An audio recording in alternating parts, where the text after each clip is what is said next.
and in this winter season, and they played in the regular season by Harstem 1-2-0. So Harstem actually on a 7-0, sorry, a 4-0 map streak against Ryung. Can't read. And that's all of the matches that Ryung's played against Harstem since he returned to StarCraft and after military and stuff. So here we go. In the bottom left, it's Harstem. In the top right, it's Ryung. Get this up and running. Game number 1. I will play 2 maps against each other, of course. And, yeah. Hoping for some fun stuff.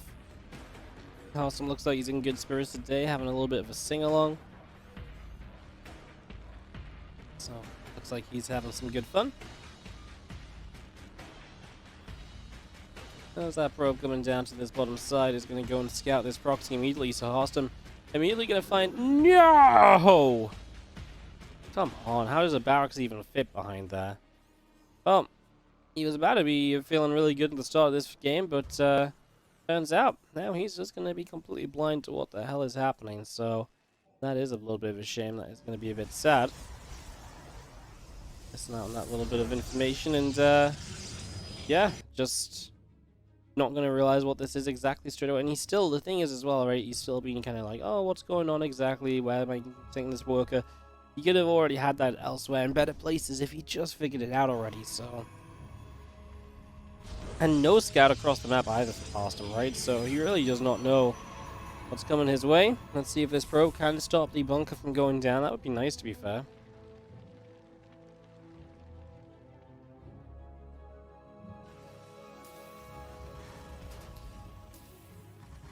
If this bunker doesn't go up early on the natural, then I think this really isn't all that bad, not having seen it straight away. So, could have been a whole lot worse as this Reaper comes through. Just going to be seeing the probes taking a little bit of a nibble. Going to lose one, and looking as though we're going to have the probe pulling forward to try and kill this Reaper off. That goes probe number 2 getting taken down. And the Adept now popping out. It's going to chase that Reaper away. As the Reaper hops down to the low ground, then comes straight back up, trying to outposition the Adept, and it's worked. Straight in we go. And just gets a chance to at least drop a grenade. Minor mining time lost. Nicely done.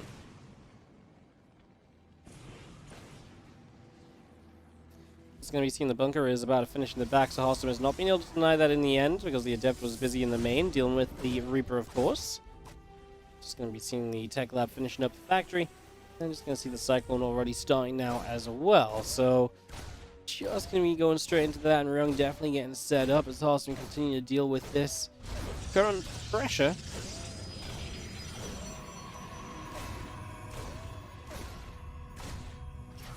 Trying to tap down whatever we can. Obviously, if you can get rid of the battery, then you get rid of the heal, and then you can't break through that bunker as easily. Harstem will have a Oracle.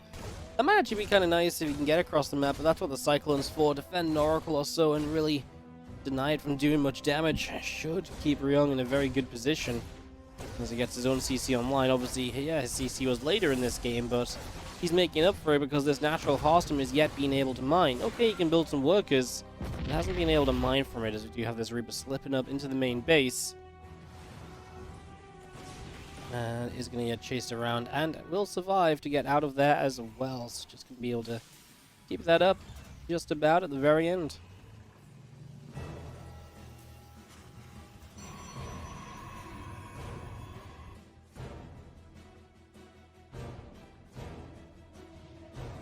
Twilight Council still just coming through, about halfway done. Warp Gate's about halfway along as well.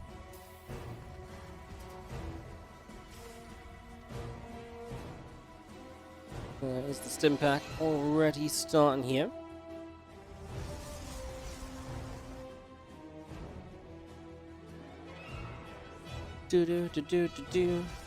Overall, I think Ryung is going to be pretty happy with the opening. The Oracle does help to catch and kill off the Reaper at the very end.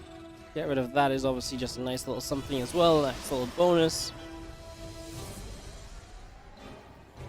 It means the Oracle is still kind of staying at home. It's going to go across the map and see if it can pick up some info now, but not a lot of energy to do much with. Hold back just in case of a mine.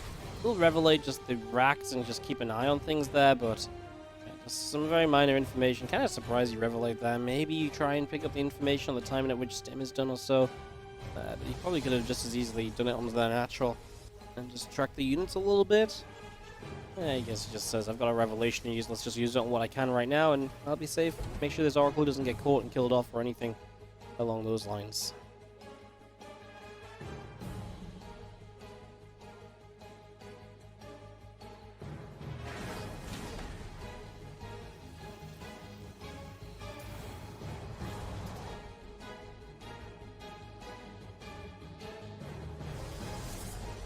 A few moments of getting set up in this game number 1 between the two of them.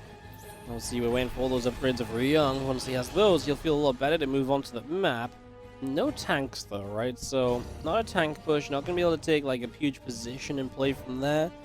So probably just like a, maybe even a drop more than anything else. Maybe a little bit of splitting up.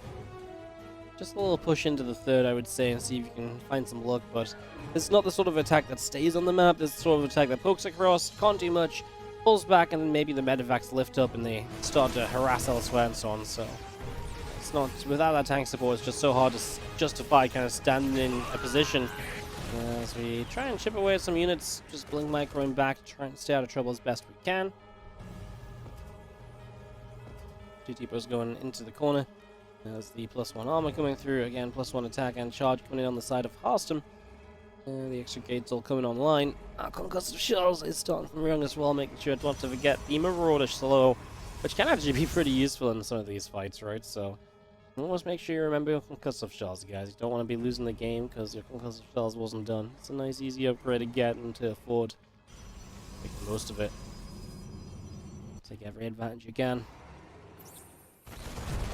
Gonna nab a probe kill here as the bio moving along this left hand side. A little revelation goes down the bio force.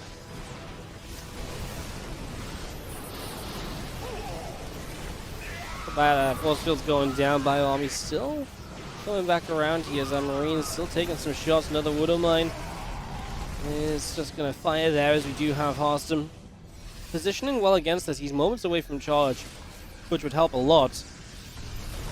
Like I was saying before, to me, this is not an army of Ryung that sticks around, right? This is an army of Ryung that should be looking to get out of here soon. I'm surprised he's still here. Now that charge is done, that's really what Harstem's been waiting for, but Ryung seems to believe, and rightfully so far. He is winning this fight. He's broken through onto the Stalker line.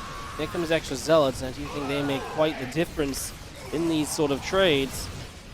It's tough for Harstem because he can't really move forward as he wants to, right? Like, he kind of wants to fight here, but he's fighting out of range of batteries as well, so it creates this bit of an awkward question mark around what you should be really trying to do.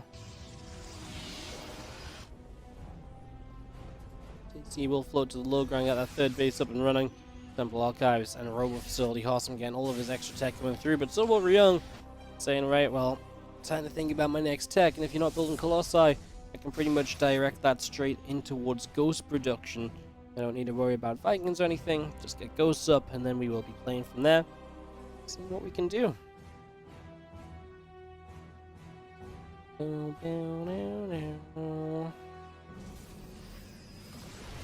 Guess I'll look at the little Team League logo just so we can remember who the sponsors are, which we have no clue about because they are all in Chinese. Oh, it's the thought that counts, right, guys? It's the thought that counts.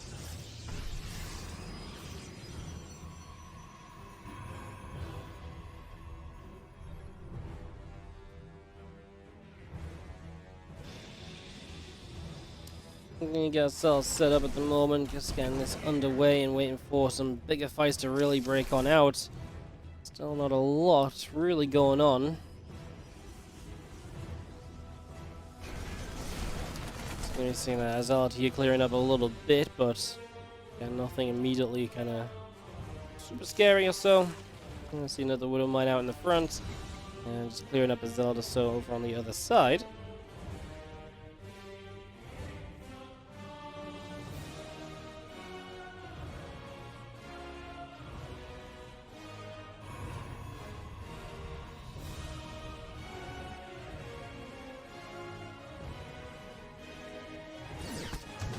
Widow Mine in the center, gonna clean up a little bit as well. Not really do too much though, and gonna be having our Bioforce continue to move along. Obviously, Harstem has to be the defender here. He's moved into Disruptors, so we'll have that to help him defend. And even just clean up some of these Widow Mines might be nice right now. There's a lot of mines in play.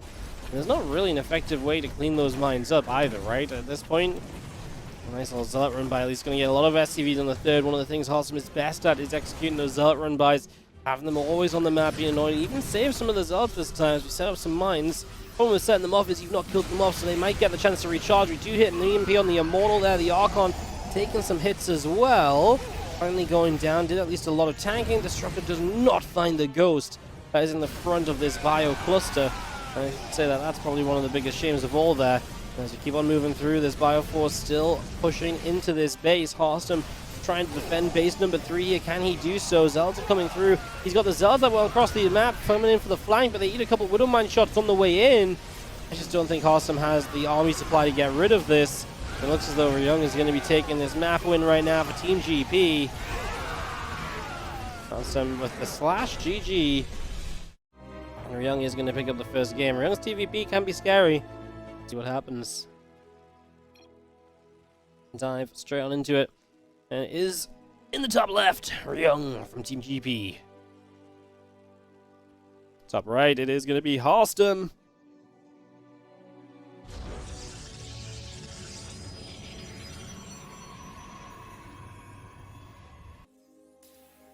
How can Harstem even dream of winning with a score difference of 1? It ain't easy, guys. That's why they send out Harstem. He's a machine. I'm sure he has a way. I'm sure he has a plan.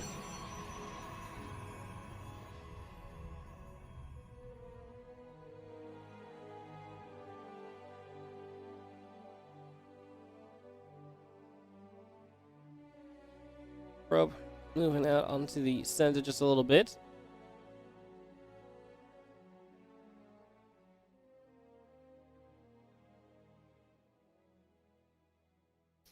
Just seeing if there's anything at the front. No proxy this time from Ryung, so that's already a little bit different to what we saw last game, of course. We'll see what he invests into this time around. He on Stargazers. It'll be fun to see how that in-base expansion gets utilized between the two of them across the course of this. Probably just take it as a third base. It's a little scary for the Protoss because the Terran is going to love dropping through that 12 o'clock position straight into that. Potentially even sieging and elevator units into that base as well, so you got to be careful and worried about pushes from the Terran through the top side of this map. But this was the map that Harstem wanted to play. You know, he lost the first game, which means he gets map preference. He gets to pick the map for this game now. And yeah, he chooses to play on Stargazers, so obviously he is pretty comfortable with it.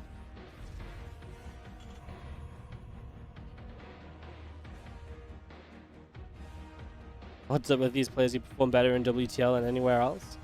Well, sometimes it's the format, you know? It's 2 maps against an opponent you get to prepare up against a little bit. If you do lose the first game, you get map preference for the second game.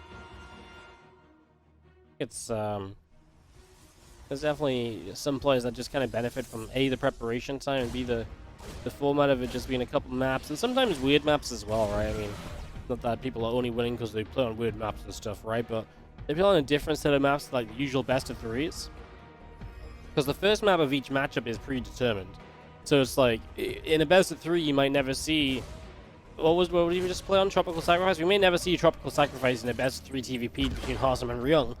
But they still have to play on it for map 1 of this. So, that doesn't necessarily mean that people are going to just start playing better, but it just has a different feel to it, and I imagine it definitely has some effect.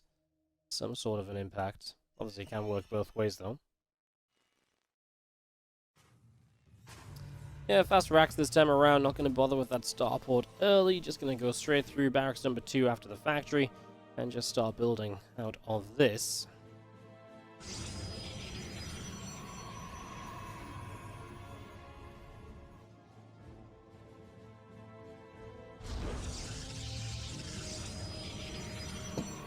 Awesome. Excuse me. Harstem is very quick to get that third base on the way, by the way, in the base, so just gets that started pretty much straight away.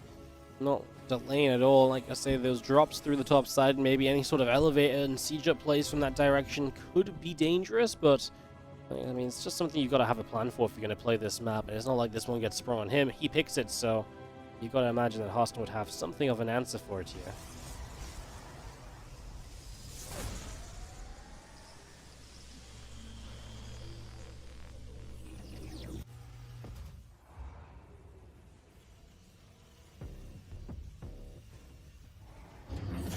see Gold Marines continuing through, and it's going to be having our stim pack coming on the line for the moment.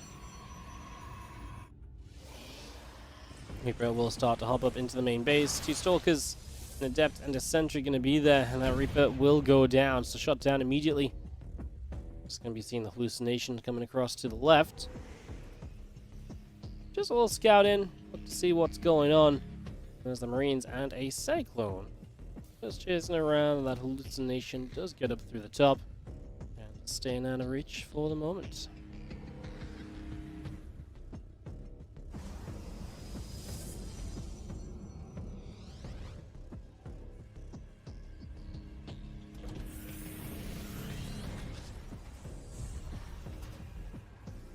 Shaman Diva's down, over to the natural.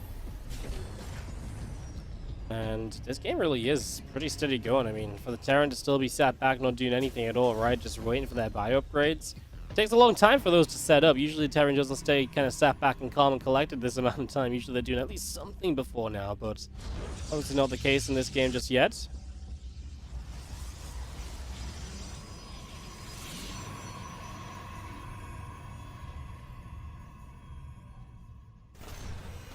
Cyclone is going to catch the Adept on the top side though, and again, holding that watchtower is huge.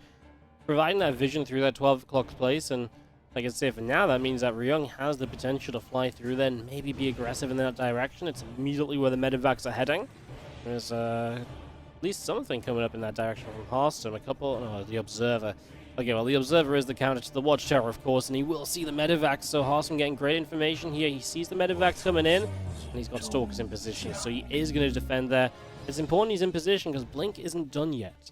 So because Blink isn't done yet, he can't just be out of position and be like, oh god, that's going to help me scramble together the last little kind of, meter or two I need to get there. No, he has to be prepared. He can't let this drop start happening, otherwise he would have been in trouble. So good hold from Harstem, good map vision, that Observer getting to where it needed to be just about in time towards the end. That was, like I say, much needed.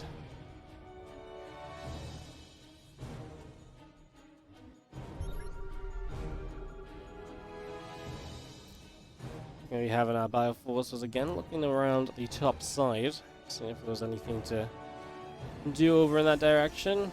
Honestly, not really, not just yet. Going to start to unload this Bioforce again now, and again, just looking for openings, looking for some opportunities. There's just don't really have them. As long as these minerals remain here, I mean, it's just a choke point anyway. Running up that position is extremely unlikely to ever happen, or be something we commit to. But yeah, until then, we just sort of sit back, we wait, and see what eventually comes out of all of this. Yeah, another scan going on that right-hand side with Sim on forward. Bio army coming through. A couple of force fields immediately going down. Just going to block off that bio force straight away.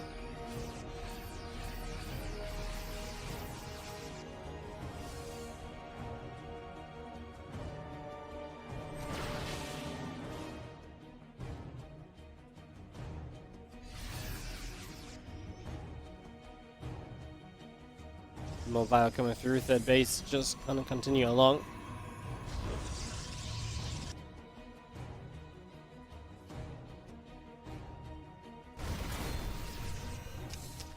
So yeah, a couple of Widow Mines up on the top side, watchtower. Let's get going over there for the moment.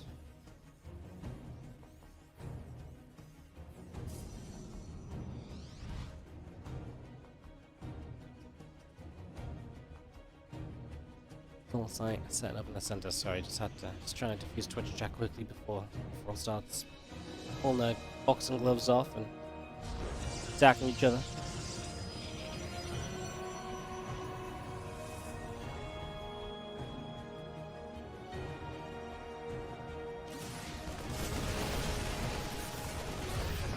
Trying to grab a pylon down the bottom right corner. I mean, again, Ryung's just held map control pretty much throughout here so far. And that's the one thing that Harstem can't really do much about, I suppose, so just hasn't. I mean, what should he have done by now? It's kind of a tough one to come up with an answer for, is seeing a few more Marauders continuing to pump out here and there. Still readying ourselves in the top and bottom of the map. I mean, eventually Harstem's just saying, well, I've got 4 bases. I can maybe move forward to 5.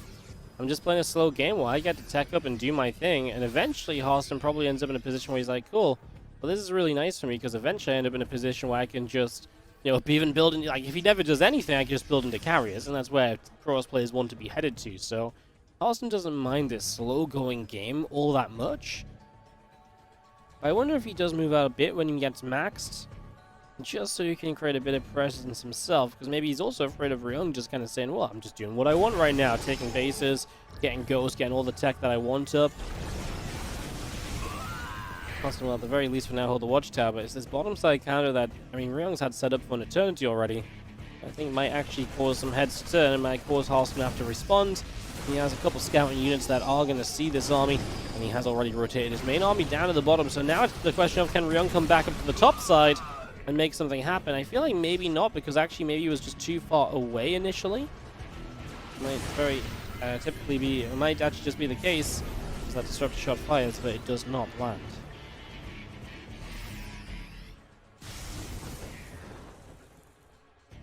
How does the map pecking work?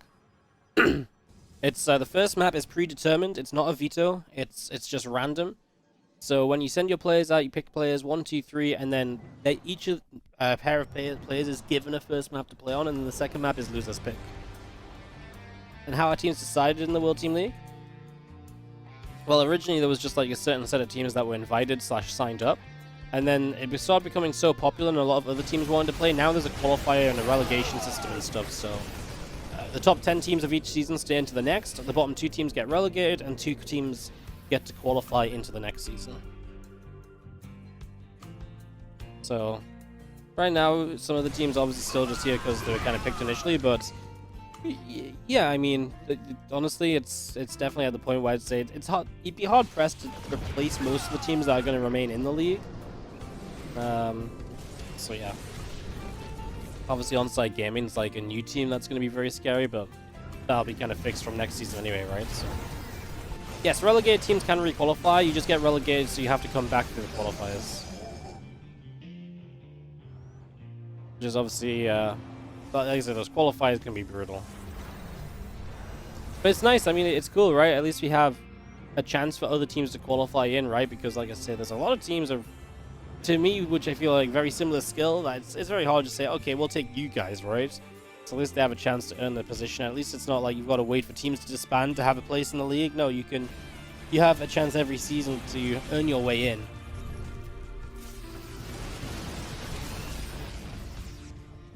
Harstem did get a 5th base out of this move forward.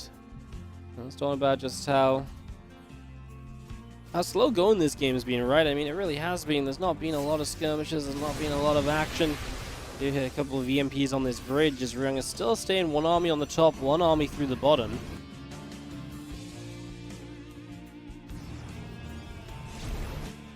Let's just keeping that up right now as we do have...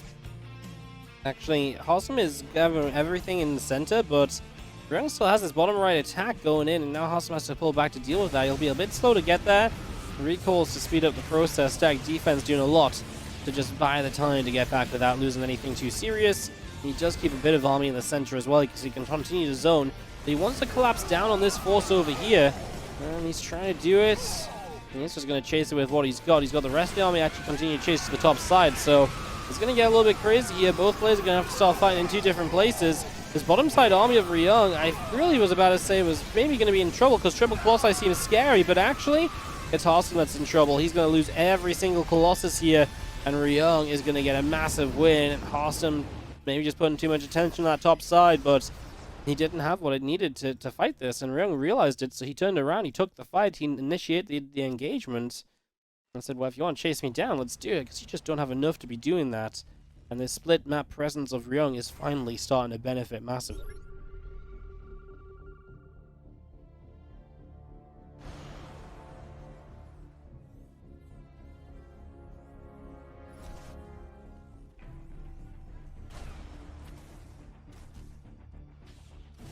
Finally coming up through to the top. Marauders getting chased away. Gonna get rid of 1, looking for a couple more. They get taken down pretty swiftly. This army continuing through the top side as all of our disruptors staying set up together there. I mean, Harstem will remax off the back of that previous trade. Doesn't replace any of the Colossi. The problem I have is that you've already got Ryung, he's just mass liberators. And there's not a good response to mass liberators right now. And if they can just get in position, Harstem's currently going to be fighting those with Stalkers. There's no way he's going to puncture the defenses here of Ryung. But perhaps he can, maybe, possibly, do something around the other way. Just going to get through that. SCV going down.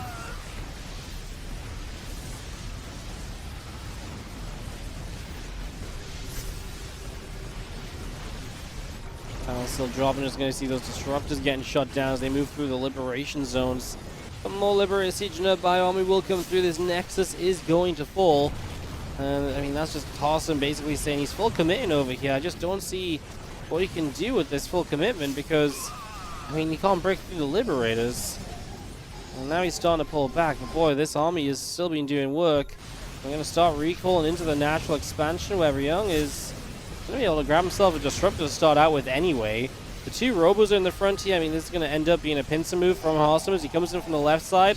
If Ryung actually just targets down some of the, tech units here, he's already got the army coming in from the left as well. I mean, Harstem's army is seemingly just melting. The numbers definitely are not keeping up at all. It does seem as though that Ryung is maybe on his way to a 2-0, which would set the Rebellion into a really good place. Sorry, set Team GP into a really good place. The Rebellion would be in trouble. As Bjorn would be taking on Cham next. I mean, he could potentially force an ace match, but the one thing that this means is if you do end up losing this game, the only way you can win is Shopify is then an ace match. And if you do that, you can't earn 3 points, which means that you can not advance further than top 4 in the league in the group stages. However, there is still a chance they can get overtaken as well, so there's a lot at play as Ryung gets the next win. And that's a big one, and Bjorn will have some work to do against Cham.